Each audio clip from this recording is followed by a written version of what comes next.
and welcome to my kitchen, sis. I'm going to show you how to make some fish stew. I think that's what we agreed on. Yes. Okay, so give me just a second to set up, and we'll get started.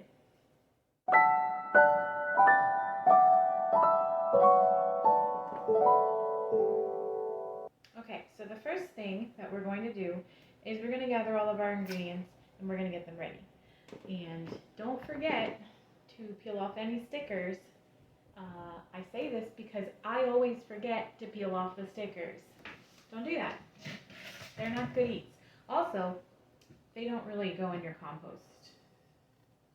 When you're sifting, I can't tell you how many stickers and pieces of plastic I have to pull out because I'm not the best at planning. So, you'll need a knife. You'll need a red pepper, an orange pepper. You can use yellow, orange, red. I wouldn't use green because the flavor is different. And a jalapeno, and an onion, which I only have half an onion.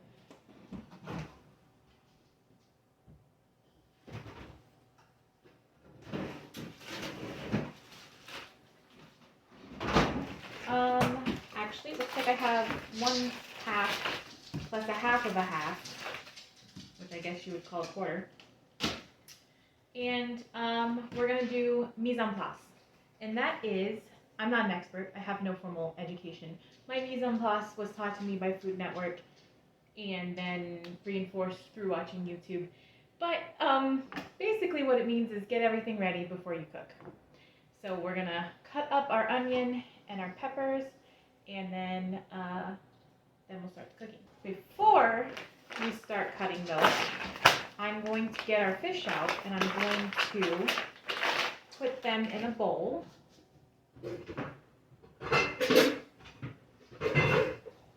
with some lime juice. And the reason I'm doing this is because citric is usually good with your fish. It kind of takes out the fishy flavor. Just smelling it to make sure it's still good. It sat in there for a bit because I was supposed to do this recipe forever ago. As you can tell, the first peppers I bought have become wrinkly. But I'll eat those and something else. But I wanted fresh, pretty peppers for the purposes of YouTube.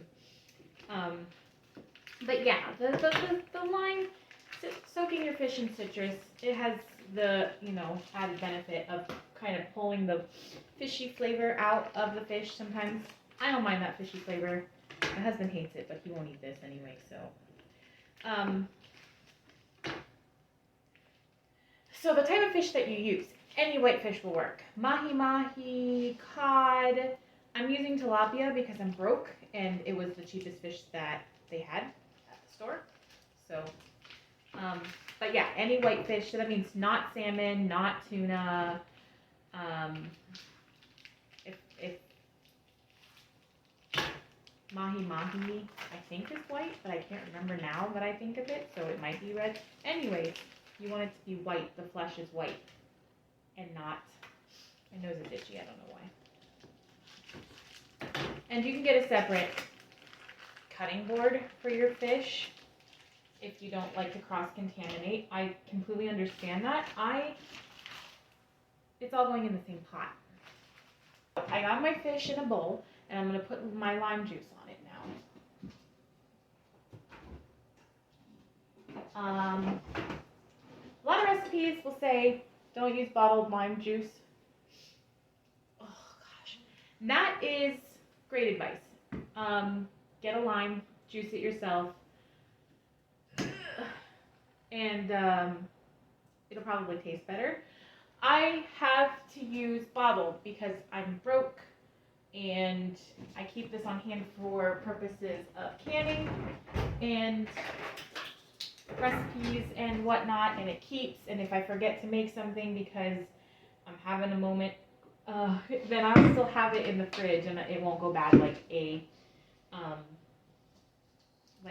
lime would. So I'm going to do 2 tablespoons. I think 1 tablespoon is about a lime worth. I don't know. I'm just doing 2 because that's what I want to do. I'm just going to go ahead and toss it.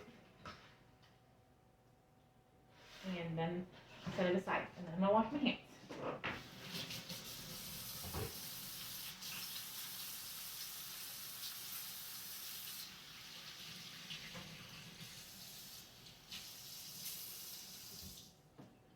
And wipe down the this thing, cutting board, real quick.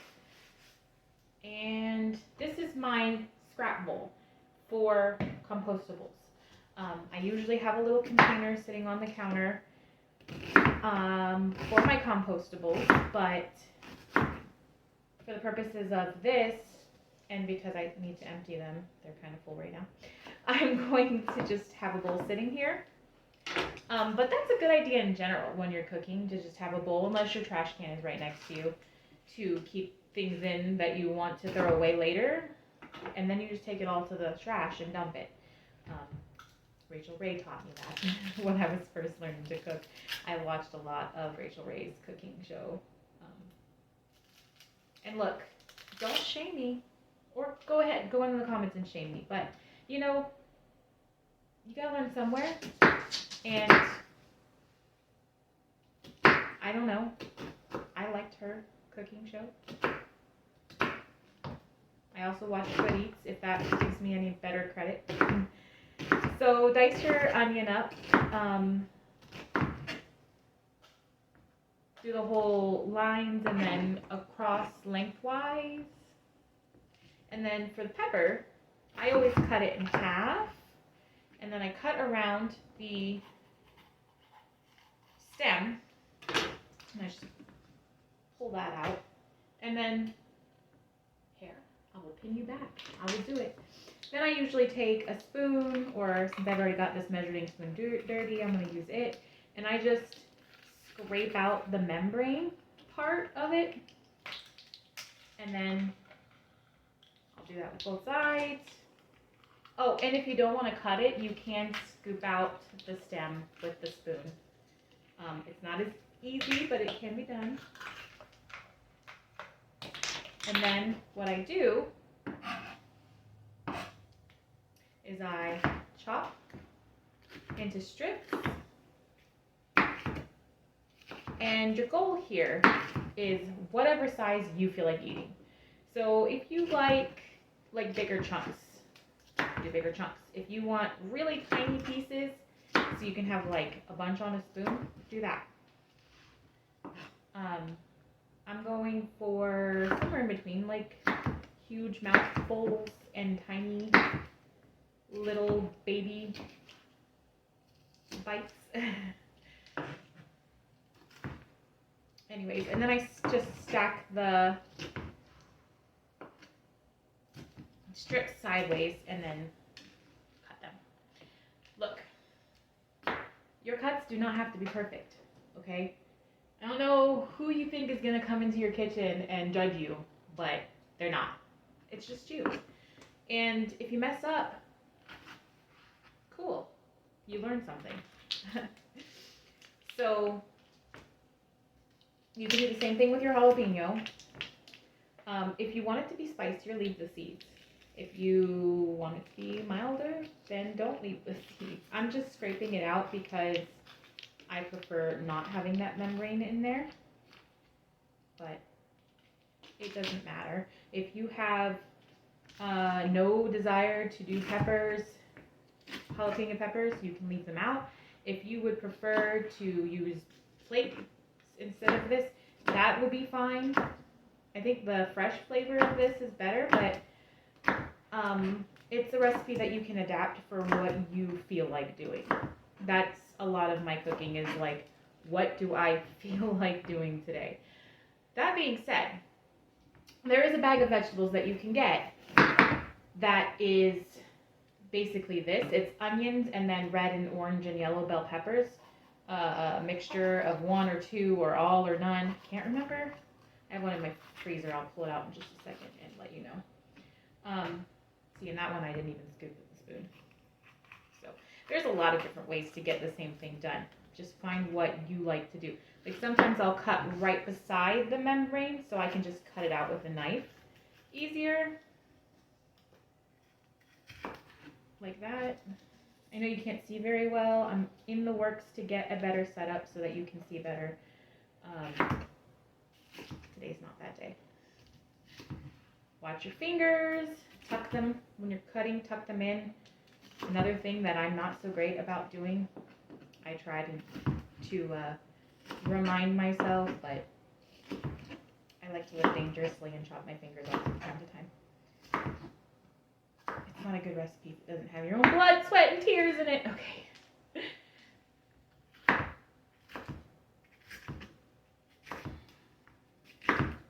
We're just chopping all of these vegetables. And again, whatever bites you want to take, whatever size, it does not matter. I don't recommend starting a recipe by serving it to people unless you do not care about opinions that they form. I often serve things to people first, and I'm like, this is my first time making this. By the way, that was yummy. Judge me if you will. Okay, here's the thing that I got that you could get instead if you don't want to chop all these vegetables. It's called peppers and onions. This is Green Giant. They might have it in an off-brand that's a little cheaper. And it's red, orange bell peppers, and then red onions. So if you don't want to chop things, that is a valid feeling. Like, take shortcuts if you want to. Shortcuts will help you get the recipe done, and it's still better than going to get fast food. Okay, here we are at the stove. Now this is a Dutch oven, and I recommend you get one because it's really great for making no-knead bread, which I will show you how to make. That's just something you throw the ingredients together overnight, and then the next morning you bake it, and it's the most amazing bread you'll ever taste. But I recommend you buy one of these. If you see one on sale, it's not super important. Use whatever pot you have. I use olive oil. Let me fix this. I use olive oil to cook with sometimes. If you don't like that, use a different oil. If you do like that, cool. Now this is on medium-high. I have a gas stove. Your stove, oh, I always light the back burner accidentally. My bad. I only have 4 knobs and 5 burners, so I have to like switch the burners out. I really hope this doesn't burn sitting here. What was I saying? Oh, if you have an electric stove, you might have to adjust the heat. What you want is your things to cook nicely, like that little sizzling but not burn, so adjust your heat accordingly. We are waiting for this bad boy to get hot, and we know it's ready when we look at the oil and we see like shimmering. It's hard to explain but easy to see. But if that doesn't work, if you're afraid that won't work, you can take a drop of water and drop it in there. Okay, you have to actually get a drop of water. And once that starts sizzling, it's ready. And if that you are afraid doesn't work, then just take a piece of onion, throw it in there, and wait for it to start sizzling. Once it starts sizzling, throw the rest in. And if you throw it in too soon, it doesn't matter. It really doesn't. I mean, someone might tell you the science of why it matters, but me personally, it doesn't matter. Like, it's gonna cook.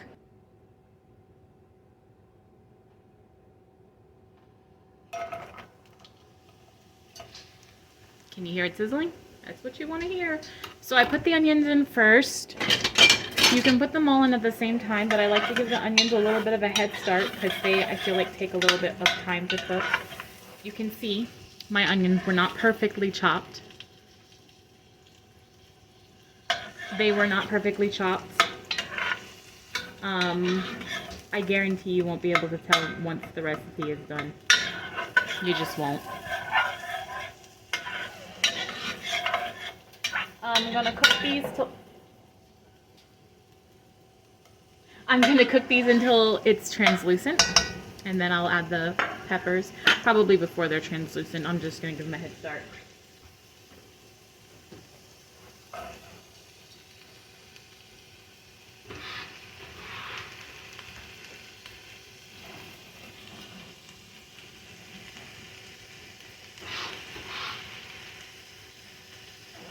Now, if you are using the frozen vegetables, then you do the same thing. Just throw them in, cook them in the oil until they are until they're first of all thawed, and then the onions are translucent and everything is good and cooked. And I forgot that that garlic goes in this, so I currently don't have garlic. I didn't purchase any. I had some, but then I planted it all. What I've got is a jar of garlic in my fridge,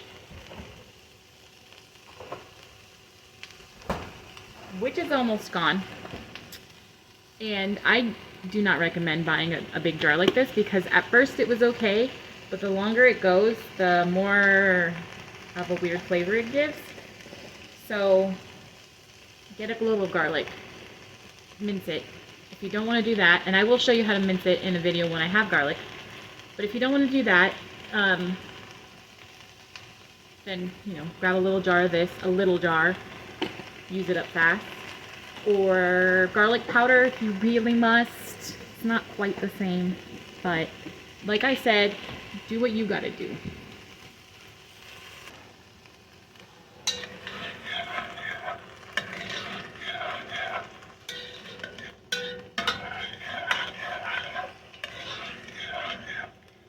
So my onions are looking translucent and my peppers are looking slightly cooked, so I'm going to add the garlic.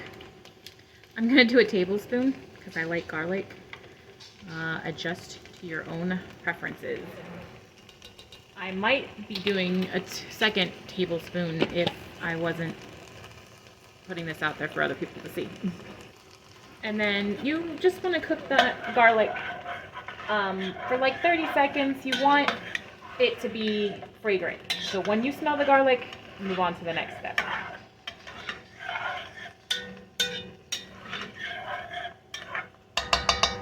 Okay, the next thing that you do is you add chicken broth. I can my own chicken broth because I cut down and use my own from a whole chicken. You can do that if you have it. If you don't, buy some broth. If you don't want to do that, use a bouillon cube. 2 bouillon cubes, 2 cups of water, or a teaspoon of the powdered stuff and 2 cups of water, 2 teaspoons. It's 1 teaspoon per water. I don't judge you. Take your shortcuts. Will taste good. It doesn't matter. The next thing you need is chopped tomatoes.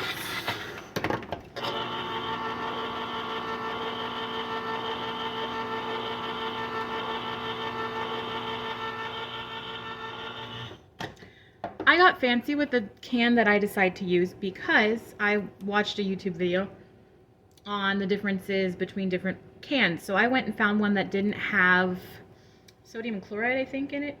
I think that's the thing. Because I wanted to taste the difference. What you need to do is you need to get 2 cups, which is 16 ounces. This big can right here is 28 ounces. So mine's going to be a little extra tomatoey. Of chopped tomatoes. These are whole. I'll just chop them up with a spoon.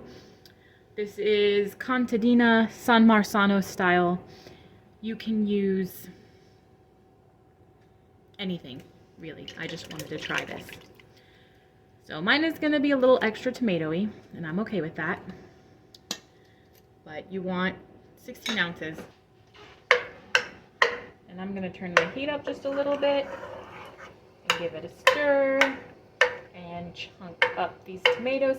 Now, if you don't care about having big pieces of tomato to bite into, you can do just like sauce, or you can do crushed, you can do diced, you can do, just make sure that it's not like a chili variety, because that has jalapenos in it and chili seasoning, and you don't really want that flavor in here. Don't do an Italian style because it usually has like basil. Just as plain as possible. And then bring it to a boil. I just realized that some of you might not be able to do tomato for allergy reasons. Hey sis. You can omit the tomato. I think the first recipe I ever did with this did not have tomato in it. This is just a new way of doing it, I think. Or maybe it had tomato in it. I feel like it had tomato in it. Anyways, omit the tomato. It will not affect the flavor in such a way that it will make it not good. It'll still be really good without the tomato in it.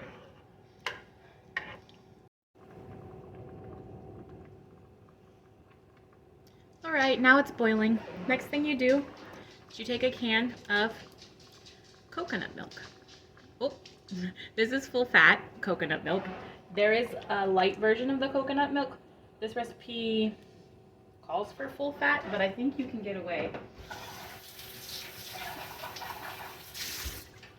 Sorry, had to rinse my can. I think you can get away with light coconut milk if you're looking to cut calories or fit it into your macros or whatever.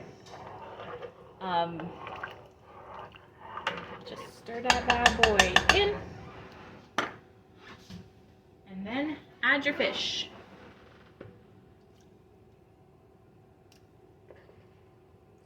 Lime juice too.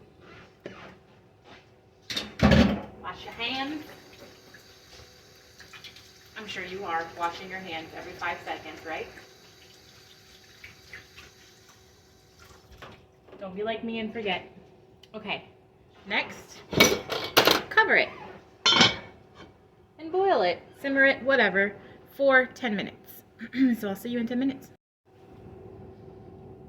Okay, it's been 10 minutes and it smells amazing in here.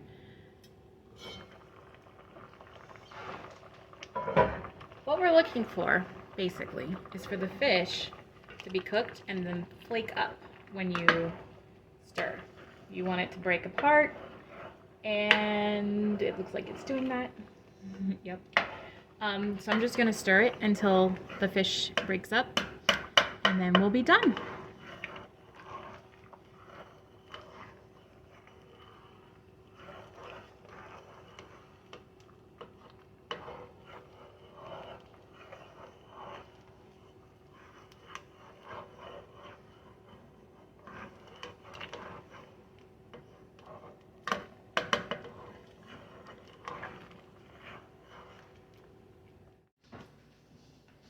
This is how I serve it.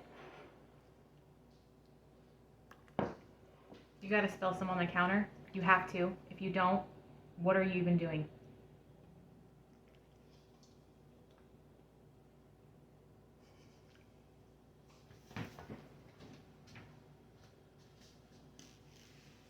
If you have cilantro, which I did when I was originally going to make this, then chop up some cilantro or even just pull some leaves off and sprinkle it. It's very good with cilantro.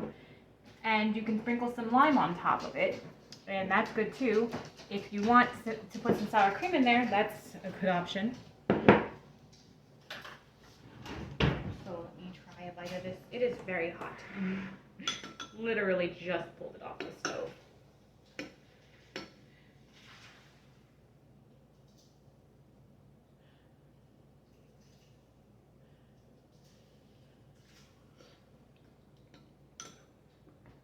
Need some salt. I forgot to put salt in it. Salt it to your preference.